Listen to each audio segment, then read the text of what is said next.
defending the free market, and making the moral case for capitalism.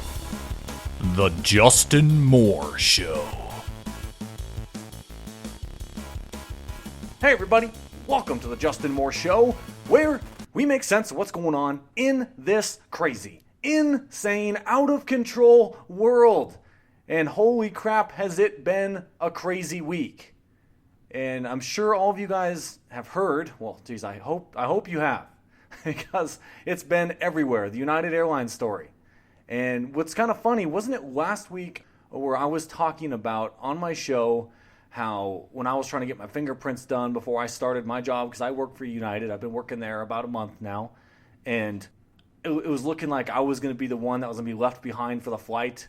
I was going to be the one removed, which that was going to happen before I boarded the aircraft, because I wasn't, the one person who was working the gate was thinking I wasn't a must ride. And the flight was overbooked. But it turns out I ended up getting back on everything. And it was so funny. And also on last week's show, I was talking about, wasn't it last week's or was it 2 weeks ago? I think it was last week's, where I was kind of mentioning how I always pick, Louisville to win the NCAA tournament. And so here it is, this news story about United Airlines that happened a week ago. It happened on Sunday, but the news story didn't go viral until Monday. And it was about a guy. I'll just make this really brief because I'm sure all you guys know all about this. You see all the memes, they're all over Facebook. And since I work for United, perhaps on this episode I can give you a little bit more of an insight into the situation. And let me first apologize too before we jump in here. If you guys hear some background noise, like you hear some banging, it's windy as hell over here in Montana. And so I hope that's not affecting the sound quality of the show too much, because I can hear it in my ears as I'm talking here. It's crazy. So just to be very brief and to put this story in a nutshell, what happened, and we'll talk about, what could have made it better, what could have prevented the situation, all that. So what we have is we had a flight from Chicago to Louisville, flight 3411. And actually, from what I heard, the flight wasn't overbooked at the time. But then we had a crew that needed to get to Louisville in the morning because they had to work a flight. And so if that crew didn't get on the plane, then the flight the next day would be delayed. And so when United's looking at this, they're like, okay, well, if we can inconvenience as little people as possible, then that's going to be better for us, right? And so there was 4 of the flight crew that needed to get on this flight from Chicago to Louisville. And this was a last-minute thing. This was just before they were going to end boarding. And so at that time, so people were already on the plane, okay? And so they asked for volunteers, like, hey, we're going to give you guys a $400 voucher. But if you take this voucher, you're going to have to leave this flight, and we'll also accommodate you with a hotel stay, because the next flight from Chicago to Louisville was the next day. Okay, there was no volunteers. They ended up raising the amount later to $800 plus hotel compensation for a night. And so that actually the total compensation amounts to $1,000. At that point, nobody on the plane took the $1,000. Apparently people valued, I guess everybody was in a hurry. They all had to get to Louisville at that time, or they at least they didn't value the inconvenience of staying an extra day for the $1,000, right? And so at that point, the people working at United, which actually it's Republic Airways that was working for United, it was an express flight. And so at that point, what they did, they're like, okay, what we're going to do is we're going to go to the computer. We're going to have 4 names randomly selected, and those people will have to leave the plane. And so at that point, they did. And there's a couple that had to leave, and they left. And then there's one guy who would not leave the plane, and his name is David Dow. And that guy, I'm still kind of confused how this all happened, where apparently he got up and he was nice and respectful. He's like, okay, yeah, he got selected. He went off the plane. And then when he got outside the plane, he realized, oh wait, the next flight to Louisville is tomorrow. And he wanted to get home that day. He was coming on some sort of vacation, him and his wife, from California. And he's a doctor, and he said he had patients to see in the morning. So he comes back on the plane, and this is on video. I'm sure you guys have seen it. You see him running back. He's running down the aisle in the aircraft, and he's like, I can't go, or whatever. I'm not sure exactly what he's saying. Like, no. He's saying something. And he gets back to his seat. So at that point, he's asked to leave again after he was already had left the plane. So we don't know, like, how much did it really escalate? What did that David Dow say? I've heard a rumor that he spit on the officer that was asking him to leave. So I'm not sure. Because with any flight, if you're belligerently drunk or, you're causing some sort of issues on the aircraft, they can take you off the plane. So I don't know how much it escalated with David Dow. Well, anyway, you guys saw the video, I'm sure, where David Dow refused. He ends up, as they're trying to drag him out of his seat, he hits his head on the little headrest, and he breaks his 2 front teeth. He ends up going unconscious, and then you see the video of this little lifeless-looking body of Mr. Dow being dragged down the aisle of the aircraft. The other passengers on the plane, they're just in shock. They're like, oh my gosh, you've got to be kidding me. Just all that sort of stuff. And now, obviously, after this incident has taken place, we can reflect with the hindsight. Hindsight is 20/20. And we can see, okay, well, what did United do wrong? Now, obviously, this is horrible press. The airlines already have, a horrible sort of reputation where they don't treat customers with the most respect and that sort of thing. So let's kind of get to all this. But first, let's address what are the major problems with this issue. Okay, obviously, the first thing that United should have done that could have prevented all of this is they should have raised the amount past $800. Delta, they had a policy where their top compensation was $2,000 so they could try to get people to volunteer to leave the flight. Well, now they just raised that amount. Because of this incident with United, they raised that amount to $9,950. So I'm sure you could find a volunteer that will gladly give up their seat for $9,950. I mean, you think about it, like what, the average school teacher, you probably make over $30,000 a year. That's like a third of your annual salary. I'm sure, especially, I don't know what's the average wage in this country. It's probably around $35,000, I would guess. So for most people, if that's a third of your annual salary, if people won't take that, you're kidding me. So that's the first obvious solution, is that United should have offered an amount higher than $800.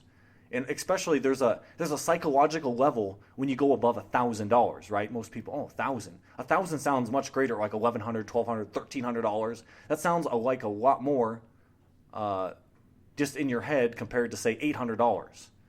$800 just sounds, okay, woo, whoop-de-doo. That sounds like I'm able to purchase one other ticket, So they definitely should have offered a lot more than $800. And I mean, this could function just like a market. Somebody eventually always caves in. Everybody has their price.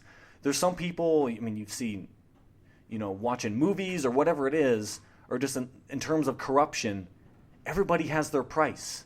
You always see the police officers that started out, they were good, upstanding citizens, and then eventually, a drug cartel comes to them, hey, we'll pay you X number per week, say a couple thousand, several $1,000s a week. If you just stay hush-hush, you turn the other way, and you allow us to engage in this illegal act, that sort of thing. That happens all the time.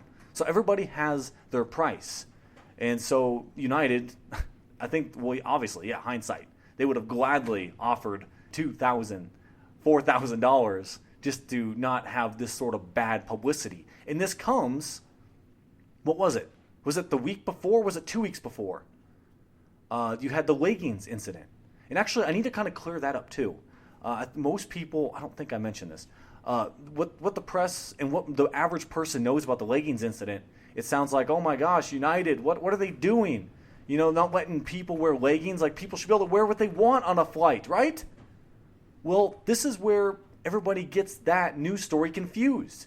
It's that those people, those two girls who were wearing leggings, who were denied boarding, they were non-revenue passengers, meaning that they were using buddy passes from somebody who works for the airlines, And so, and if you are a non-rev, you're a non-paying customer, they have some rules that you have to abide by if you're going to fly with United. And actually, it applies for all the other airlines too. They say no leggings.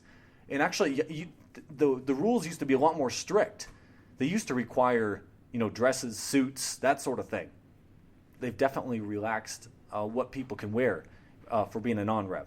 Because essentially, if you're a non-rev passenger, you're representing the company. And so those two girls weren't abiding by that dress code that said, hey, you girls, you can't wear leggings. You can't wear yoga pants. Those are the two things you can't do, and they did it.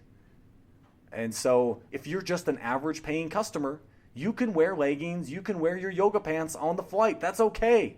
But if you're not paying for your ticket, if it's basically being covered by the airline, if you don't want to have to pay for your ticket, then you have to follow United's rules or any other airline's rules. I mean, I think that makes complete sense. So that's where most people get that wrong. They're thinking like United's just denying women from wearing, telling people what they can wear for paying customers. If you want to wear leggings or yoga pants that bad, then you can pay just like everybody else for the airline tickets. And now back to this with this David Dow and what happened here. So then other people can bring up the objection. Well, Justin, why are they overbooking anyway? They shouldn't even overbook. That would have completely prevented this situation. Well, as I was saying earlier to start off the show, originally this flight wasn't overbooked. It wasn't until last minute these 4 flight crew members, they needed to get on the plane. And at that point, you're right, it was overbooked. Because how I started off the show is that the flight wasn't overbooked. It was a full flight, but it wasn't overbooked. But what made it overbooked is when those 4 employees that were part of the flight crew for the morning, they needed to be on the plane. And so at that point, they needed 4 volunteers to leave the plane, 4 paying customers, so that they can get something, so they can get on the plane. And so then the question is, well, why wasn't this planned? Why did the flight crew at the last minute decide, oh yeah, we need to get on the plane? Why wasn't it planned well in the future so we could have basically dealt with this situation before people got and boarded the plane? That is a very, very fair criticism, and that should have happened that way. And actually what just happened with United, they just implemented a policy immediately, just a few days after this incident with Dr. David Dow happened, where now they require a flight crew. If you're trying to get to another city, you have to be there. You have to notify the gate agents of your plans to be on the plane 60 minutes prior to departure. So that will prevent people from being on the plane. So that's definitely one good policy implementation that will definitely prevent what just happened with this crazy situation on Flight 3411.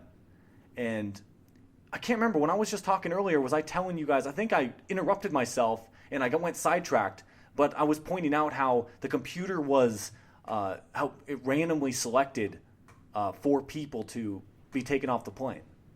But it actually isn't that random. How it actually occurs and the people who are actually removed from the flight, it's not your first class customers, it's not your business class customers, it's not your customers with a hell of a lot of mileage points, your little sky miles, but it's the people that they remove are the people without the mileage cards and the people who paid the lowest amount for their fare. Those are the people who are quote unquote randomly selected. That's how it works. And I mean, for business practice reasons, that makes sense. But so now the question also becomes, okay, yeah, well, why do they have to engage in overbooking at all? I mean, if you already had some people who paid for their flight and they didn't show up, well, then I guess that seat's already been taken care of. That seat's already been paid for, right? For the most part, that is correct. But there are some people that cancel last minute due to illness, death in the family. So there are reasons like that. So those people get fully compensated. So from the airline's perspective, if they want to engage in overbooking because they figure a certain percentage of customers will not show up for their flights, they're engaging in a risk that, okay, all these people might show up and you are going to be overbooked and some people will not be allowed to board the plane. And at that point, they should be, because they're gambling, by engaging in overbooking, they should have increased their their compensation amounts to an amount that most people would appeal to, that most people would agree is a fair deal, a fair trade. Because as I said, everybody has their price. So this could have easily been prevented by just simple things, by dealing with all of this prior to boarding the aircraft. So yeah, allowing so that if the flight crew could have alerted the gate agents, right before, especially right before everybody was already on the plane, and then by offering more for compensation. Those things right there would have completely prevented this situation. And like there's certain cities, and just like with these certain policies, and like if airlines are going to engage in overbooking, which all of the airlines engage in this practice, everybody. And actually, from this incident, you would think that, oh my gosh, United's the worst at overbooking. Actually, they're not. There's a few other airlines that are much worse. And I actually have a statistic here. Let me just scroll down here. Let's see, right here. This is from the Associated Press.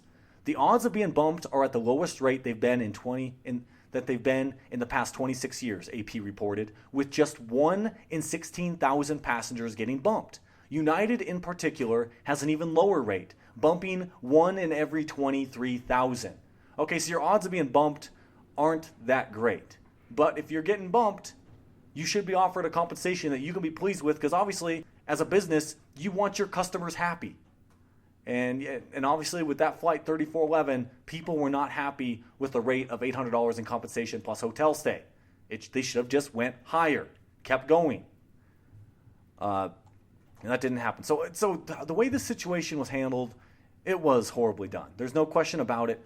But also keep in mind, okay, with the airlines, you have to realize that this is a mess up by a few employees at the time. That you could argue that United, is there a lot of bureaucracy that takes place, just a lot of rules following, they don't give enough leeway to employees?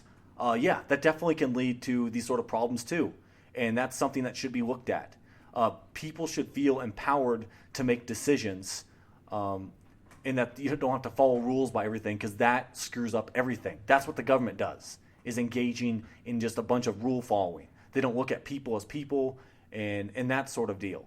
When you're just trying to focus on the numbers and being threatened with being fired if you're not following, these exact rules, right? So there's definitely something like that should be looked at as well.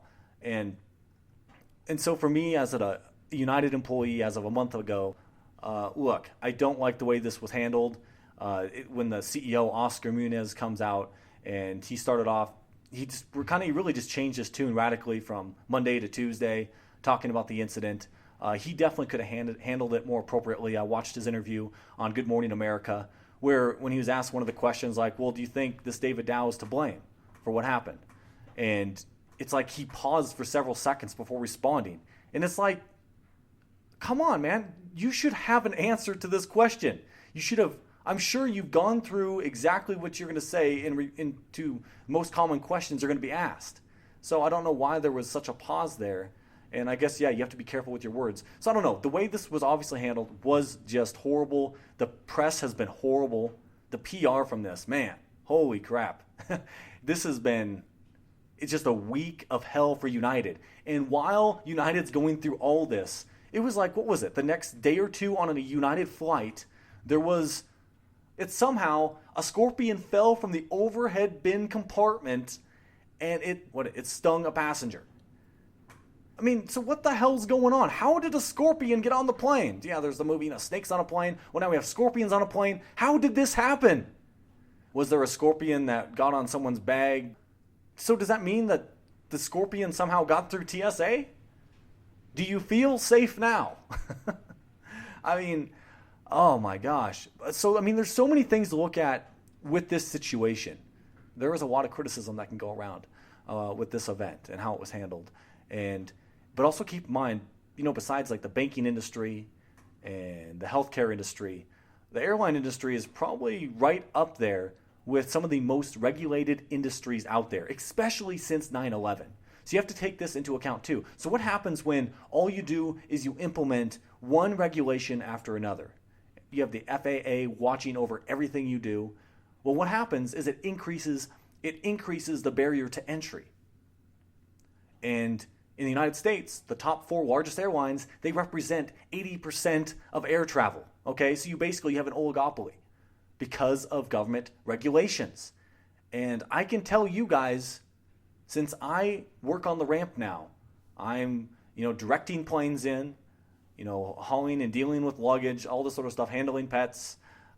Just while I was unloading a bunch of chickens the other day. Oh yeah, I'm serious. The little boxes with a bunch of chickens. I'm unloading luggage. I didn't realize that they were chickens because they were off to the left, right by the entrance to the aircraft cargo compartment. And I'm wondering, like, what the heck is that? I'm just thinking, I didn't know what the heck it was. And when I realized it was chickens, oh, okay, that makes sense. It's like I'm not going crazy.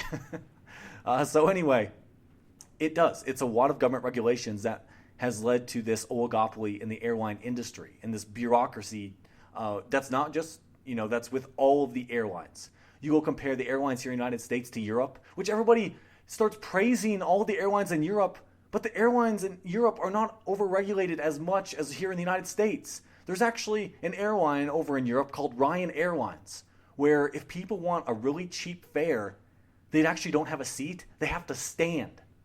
Would you stand for a flight if that flight only cost you like $50? Would you do it? Some people would.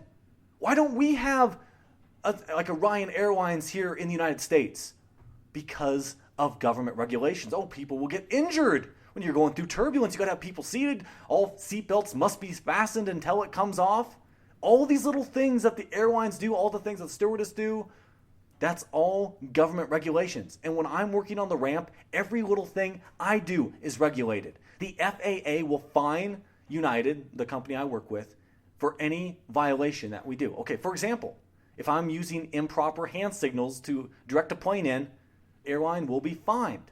In the cargo compartment of these airplanes, there's a rule. You can't fill the cargo compartment of the aircraft with all the way up to the top with bags. You have to leave 2 inches, and there's a line in most of the cargo compartments. So any bag that goes past that 2-inch line, you know what the fine is per bag?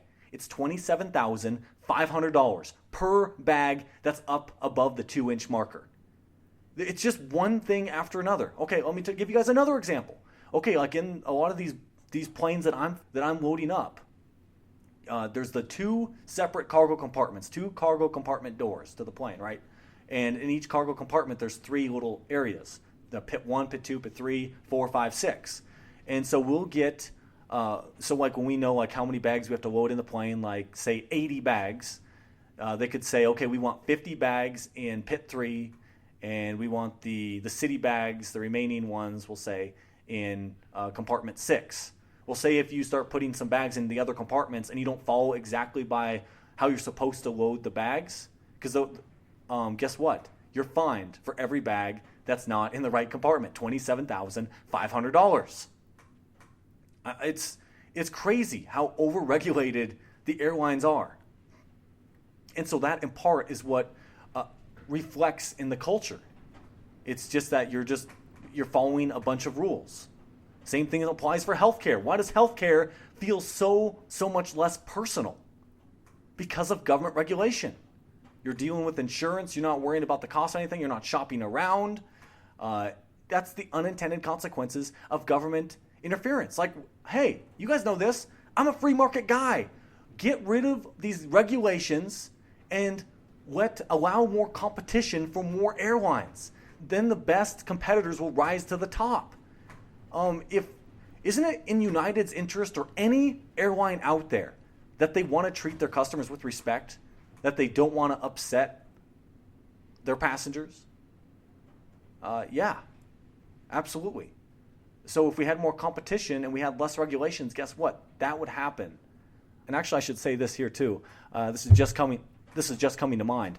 Like when all this was coming out with United, I remember reading a news story that was on a news story from Delta, and this was like a day or two after the David Dow incident, and there was a body, someone who was trying to be transported to a funeral, in the cargo compartment of a Delta airplane. And sometimes, like with these cargo compartments, there's little nets that partition the different pits. And if you don't check to see if there's any luggage, the luggage could stay there. Well, this body in the cargo compartment of a Delta aircraft, it was sitting on a plane for 2 days. And then when they discovered the body, they're like, oh crap, we got to get this thing to, I can't remember where it was trying to go, like Nashville or something like that. And and the body arrived 2 hours prior to the funeral. Did you guys hear about that one? Yeah. So, I mean, this sort of stuff, there's always sort of incidents that take place. There's, mistakes that happen. But at the end of the day, everybody should be treated with respect. There's better ways to go about certain things. And yeah, you're right. Some people, you go to some restaurants. There's some people like, why are you a server? It's like, why are you treating me like this? Like, aren't you working off of tips? There's some people who are doing jobs that they shouldn't be doing, and they should be fired. So it doesn't matter what the business is. Those people, they should be dealt with. And so, because you reflect, what you do reflects on the company. And this incident with David Dow is a perfect example of that. And then there's some people out there, like some senators, like Maryland Senator Chris Van Hollan. This guy's solution to what happened is a little different than what I have told you guys today. His is, well, Congress should pass a law. And the name of his law is the Customers Not Cargo Act. Yeah, let me just read this, probably like 4 sentences here. This is from his bill. It is outrageous that airlines can bodily remove passengers after boarding rather than providing appropriate incentives to encourage volunteers. Airlines should resolve these common overbooking issues prior to boarding. I hope you'll join me in introducing the Customers Not Cargo Act, which would update the oversale rule to prohibit airlines from doing what United did to Dr. Dow this week. Instead, airlines would have to offer appropriate incentives to solicit volunteers and do so before boarding whenever practicable. Okay, what he just said here in his stupid bill he wants to get through is what I've been saying. This is in the airlines industry to do this. Yes, they should have offered higher compensation. And they should do it before boarding because that causes a lot more issues. People are more likely not willing to leave the aircraft when they're already sitting on their seat. They're like, oh, I'm almost home, just like an hour, 2-hour flight, and I'm home, So yeah, it should be done prior to boarding. Duh. So it's stupid. You don't need a government law for this. There's so many people out there, their solution is always another government law, another government regulation. Oh, we had the financial crisis in 2008. Oh, well, I know what will fix the problem. We just need more regulations on banks. And that's what they did. They passed the Frank Dodd financial bill. Oh, what do we need? Oh, we're having some issues with the healthcare industry, which is overregulated. Oh, let's pass and have Obamacare so we have even more government regulation. These politicians, they will always screw things up. They will always make things worse. And also, I should say one other thing here, too, just in regards to airline travel in general. Because there's people, they'll come out and say, oh, well, I've noticed on my flight, whether it was United or whatever it was, that my level of service isn't as good as say other airlines. Well, it all depends too. I just want to tell you guys, just keep this in mind, that the level of service within airlines depends on the length of flight. So if you're on a short flight, like when I was flying to training, I got upgraded to first class when I went from Billings to Denver. Billings to Denver is like an hour and 15-minute flight, so it's not very long. So I didn't get a meal when I'm flying that long, but I got, like some chips and, you get your drinks in a glass instead of a little plastic cup, that sort of thing. And also you get to enjoy a beverage, prior as people are boarding the plane. So you get a little extra service there, but with a short flight, it's really not that much more. But on longer flights, any flight that's over 2 hours with United, you get a meal, and it's going to be, you're getting a little more. Or when people are comparing flying international to domestically, you're comparing apples to oranges. That's not even the same thing. I flew coach from, Detroit to Frankfurt, Germany, and yeah, obviously everybody gets a meal. And first class on those international flights, you have sleepers. You can literally, it's like you're in a bed. It's a little pod. So it's a lot different service, and you get a lot more. It's a longer flight. So you have to keep that in mind. Length of flight affects the level of service you're getting. Just because the flight crew, they can only get so much done in the certain period of time that they have. In our flight, they barely have enough time to get everybody a little cup of orange juice or Coke and a little thing of pretzels. So it all just depends. And so I just wanted to lay that out there. It's from my little insight into since I've worked for the airlines. And it's so funny. All this has come out. I've only been working for United for a month, and it's been one incident after another. It's been the leggings incident, and now the Dr. David Dow incident. And I told you guys this on my podcast episode. What was that 2 weeks ago? Where I was saying, or was that last week's show? Where I was saying, hey, look, I partly wanted to do this new part-time job so I could, kind of get a different perspective on things. Because right now, my perspective is limited to, working on the farm and, from that sort of thing. And by getting a job that's a quote-unquote town job, I'm getting outside of a little bubble of working on the farm to, you're working with other people and so forth. It's just a different environment. And that's what I wanted to do. I like having a nice variety. And just with all the benefits I get as well, it's a really sweet gig, and I'm glad I did it. And so I just let's just finish up right here. But I just want to say one other thing, and that is, so many libertarians, they like to point out, hey, look, you got to look so much deeper than the headlines, and they like to pride themselves on that. How, especially there's some out there, they think they're smarter than everybody else, that sort of thing. But with this incident, there's some people who instantly, oh my gosh, they're horrible people, we're animals, treat us like animals, so forth. It's just like, you got to read deeper than the headline. What actually was all going on here. We still don't know everything, but we do know, yeah, you're right, it looks absolutely horrible. There's a lot of things they could have done to get to that point of that perspective, and it comes down to poor judgment by, the gate agents and how they dealt with the situation. And so there's different ways that they can do that. And guess what? A company like United, they're working on ways to try to resolve this and prevent this from happening. Because guess what? There are probably some people that are like, hey, I'm not going to fly United ever again based on this incident. And, from a company's perspective in a free market, that's partly how you can have a self-regulation without government. Reputation is huge.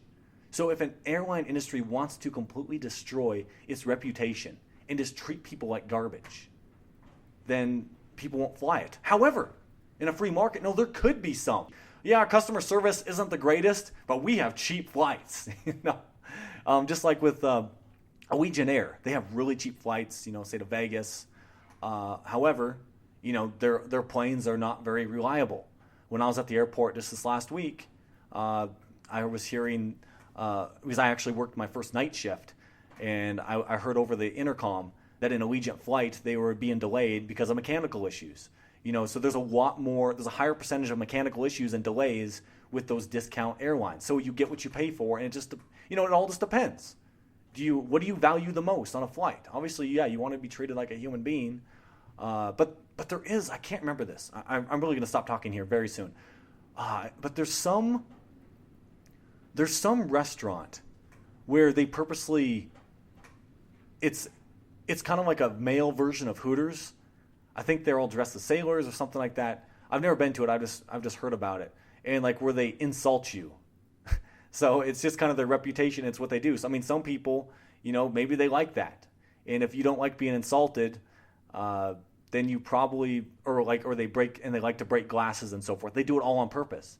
It's the sort of style that they want.